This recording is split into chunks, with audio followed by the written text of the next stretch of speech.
महाराज जी ऐसे कहते हैं कि बहुत अच्छे पुण्य किए तो मनुष्य गति में जन्म मिलता है, और उसका अच्छा काम किया हो तो जैन कुल में पैदा होते हैं। तो जो जीव जैन कुल में और मनुष्य गति में जन्म लेने के बाद में कई बार अल्प आयु में उसका मरण हो जाता है, तो उसमें उसका रीज़न क्या होता है अल्प आयु में मृत्यु होने का? अल्प आयु में बताया था कि कुल मिलना अलग है, वो तुम्हारी अलग प्रकृति है, और अल्प में आयु मिलना आयु नाम कर्म की प्रकृति है।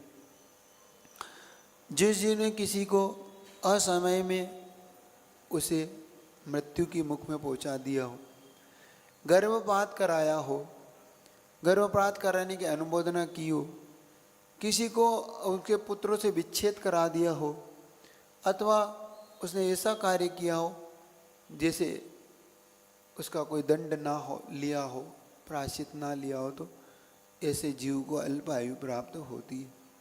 तो हमने किसी के साथ अगर ऐसा किया होगा तो हमारे जीवन भी ऐसे अल्प आयु को प्राप्त होगी। मान लो बाद में हमने बहुत अच्छा कार्य तो कर लिया, लेकिन जैन कुल तो मिल गया अच्छे कार्य करने से, लेकिन अल्प आयु तुम्हें उसका फल तो जो बंधा है उसको तो भोगना पड़ेगा ना।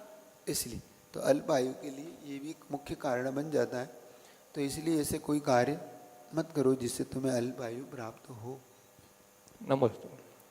दीर्घ आयु के लिए अरहत भक्ति ही चाहिए। दीर्घ आयु मिलती है प्रभु की पूर्ण भक्ति करने से। ठीक है।